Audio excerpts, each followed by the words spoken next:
What's up, YouTube? Steel Shogun Shan here. Um, I've already done this, but um, I'd like to talk a little more about Infernoid. I have an updated deck profile. Obviously this is on Doing Network and not Dev Pro like my other one. But yeah, so I've already talked to you about the old deck, what it does. So I'm just gonna kind of run through this cleanly. And yeah. So first up, we have 2 Antra. Next, we have 3 Atondel. Next, we have 3 Decatron.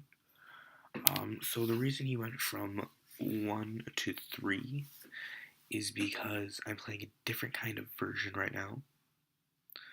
I like how he mills plus his reasoning plus gets hit by Monster Gate. So yeah, it's pretty good. And plus he mills, and he's been really helpful so far. And yeah, I actually ended up just sitting on him until I hit a Nunku or Diviety. So speaking of, we have 1 Diviety, 3 Harmatic, 1 Onunku, 3 Petrulia, 1 Pyrmaeus, 2 Sidesmiths, and then 1 Radiant Hand of the Lightsworn. So in my last build, I played quite a few Lightsworns. As you probably remember from anybody who saw my old video, I'll put a link to it in the description if you want to check it out. Yeah, but basically, I'm getting more from my mill, and I'm getting better mills. So yeah, next up, played 2 Book of Eclipse, because, you know, it's really good against matchups like Yosenju, Necroz, Ritual Beast. So yeah, next up we play the obvious 1 Burial, 3 Drag Down. I honestly probably never would have thought of this, or at least thought to play it. But my friend actually gave me the idea. So shout out to Walter for being awesome, because this card is amazing and it's been amazing in testing. So yeah, next up, I play 1 Monster Gate, because it's just like reasoning, only you're guaranteed a monster, so it's better. 2 MST, because I don't like Cyclone, and I also don't want to pay like $30 for a Cyclone. So yeah, sorry guys. No. Next up, 1 for 1 to get out your Decatron. So yeah. 3 reasoning, 3 upstarts to draw into whatever you need, 2 void seers, and 2 breakthrough skills. So next up, for the side deck, we played 2 Chaos Hunter, 1 Pyrmaeus, 1 Spell Canceller, 1 Ryo, 1 Chivalry, 2 Fairywind, 2 Mischief of the Gnomes, 2 Royal Decree, 1 Torrential, and just 1 copy of Vanity's Emptiness. Now to the extra deck. We play 1 Armades, 1 Moonlight Dragon, because screw you Shaddolls, 1 Gaia Knight, because all their effects activate only if, or only, I can't say how their effects only activate, their summoning restrictions only activate if they're effect monsters. So I can have this, and I can have Scrap Archfiend on the field, and nothing will happen because they're not effect monsters, and they're 26,700 meters with a difference of 1 level. So yeah.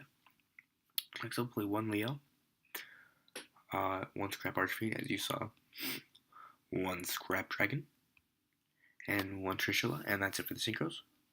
Next up we play 1 Alcei, 1 Castel, 1 Divine Dragon Knight Felgrand, 1 Exiton, One Gem Knight Pearl, same reason as Gaia Knight and Scrap Archfiend. One Draco Sack. One Big Eye. And one Red Eyes Flare Metal Dragon. Because, this card is amazing in this deck.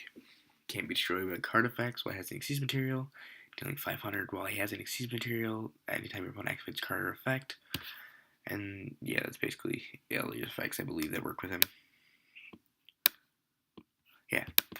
So, I want to talk about some of the few changes I made to the deck. I threw this in here because if you really look, all this stuff I'm really gonna play, all these spell trap cards I'm gonna play, or like these like 7 I'm gonna play. This one I'm gonna play it probably or set it, and then these will just be activated or set. So I mean, it doesn't really matter. I mean, I'm just gonna have them down, and then I'm just stuck with monsters. And whatever goes to the grave, I'm not really worried. I mean, I'll normal summon Raiden if I have it. Decatron maybe, or maybe I'll just wait a turn. Doesn't matter. Doesn't matter to me. I mean, I can wait on this stuff. I mean, heck, I'll let Breakthrough go to the grave. I'm cool with it. Plus I get the free draw. Heck yeah. But yeah. So they don't really have any bad matchups. Maybe Yosenju. Maybe Ritual Beasts. But they have, other than that, fairly good matchups all across the board. I like to talk about the big 5. In my opinion, they are in, not in order, but Necros. Actually, no, we'll go in order. Necros, Burning Abyss, Shaddolls, Ritual Beasts, and Yangzing. And then those are the big 5 right now, in my opinion. And then Infernoids are they should probably be on that list. But yeah. So starting off Necros, they're game 1 they might take it. It all depends on who really gets the better draws. Game 2 Sighting. Sighting is crucial. So obviously Spell Canceller, Chaos Hunter, Vanities, Torrential, and yeah. So right there, I mean, that's pretty much enough to just kill a Necros player. So yeah, Burning Abyss, Royal Decree, Vanities, Thunder King. So those right there. Oh yeah, and Mischief of the Gnomes. No Dante for you.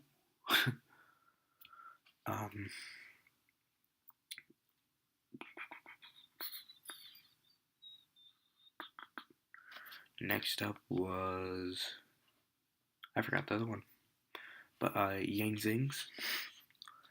Well, Vanities. Yeah, that's really all we got on Yang Zings. Ritual Beasts. Well, we got Vanities, we got Chaos Hunter, Thunder King. Yeah. So, yeah. So I believe that's all of them. So that is our 5. Those are our bad matchups, really. Not even bad matchups, but hard matchups. Oh, Shaddolls. Shaddolls, I forgot to mention Shaddolls. I'm sorry. Well, we have Thunder King, Spell Canceller, Vanities, and then we play Black Rose Moonlight Dragon.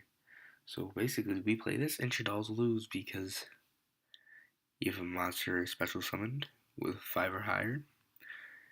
Your opponent's out of the field. Target one special monster your opponent controls, return that target to the hand. So any fusion goes right back to the fusion deck, or extra deck. So yeah, you can't really do anything there, guys. But so I honestly think that they'll be meta soon, and actually not. They're technically already meta. They're technically tier 3. Actually, they're squeezing into tier 2 right now. I think that with the ingenuity of people and playing Void Dreams. What is here? I'll just do this. By playing Void, that's what it is, Void Imagination, and Tiara, I think people will find their way to get to tier 1. I think they'll be there soon. And as you probably know, the Megatins dropped on September 18th. So with Harmatic getting reprinted, this deck is fairly cheap right now. If you go to tcgplayer.com, which is where I get all my sales from, they are about $7 right now, Harmatics, which are really the only expensive cards in the deck right now, as far as I know. Outside of Galaxy Cyclone, which I do recommend playing over MST, but I do not like playing it, so it's all really on you, all personal preference. Yeah. But I'm going to talk about Void Imagination and Tiara and why I don't play them. So Void Imagination. Infernoid monsters you control whose original levels are 2 or higher become 1, and all battle damage they inflict your opponent is halved. So right there, that's amazing. No summoning limit, basically, up until you hit finally 8. So you can basically just keep going into everything. You can have Divinity, Atando, Onunku. You can have everything. But the down damage get halved, which is amazingly the one reason I don't play it. Actually, well, the major reason I don't play it, because you want to beat over your opponent. You want to be able to stop them. When your strongest monster goes basically from doing 3,000 damage to 1,500 damage, yeah, it's not that good. But then you can fusion summon one Infernoid monster from fusion from your extra deck using monsters or your hand or your set of field as fusion materials. So it's basically like a polymerization. If your opponent controls a monster that was special summon from the extra deck and you do not, you can also use up to 6 materials in your deck.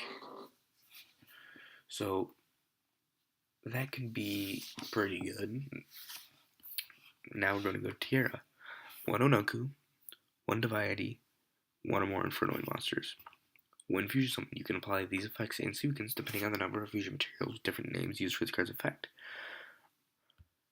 3 or more, each player sends 3 cards from the extra deck to the grave. 5 or more, each player sends the top 3 cards of the deck to the grave. 8 or more, each player returns up to 3 of their banished cards to the grave. 10 or more, each player sends their entire hand to the grave. So now, it has really good effects, but in my opinion, it's actually not that good. Here's why. He's 3,400 attack, so most decks not getting over it. It's good. Now, 3 from their extra to the grave. You don't really want to lose a lot of these cards. The 3 mil is good. Like, I'll give it that. The 3 mil's pretty good. 3 of their banished to the grave is pretty good for us. But the hand to the grave thing is also not that good. And plus, it's really hard to get your opponent to have just one on field, just one card from their extra deck on field. And, you know, it's only 6, so it's not really that good. It's not worth it. It's a waste of space, I think. I think this build is much better. So, yeah. So, give me a like, comment, and subscribe if you like the video. Follow us on Facebook for more Yu-Gi-Oh content, news, memes, even videos. We do cover things earlier on there, so you'll see some news on there that I'll be covering later. Um, that was confirmed by Konami. So starting in January, you'll see what it is. If you want to know what that is now, check Facebook, or wait like a day or two until I actually cover it in its own video. And yeah, so let me know what you think. Please comment in the description. Yeah. So yeah, peace.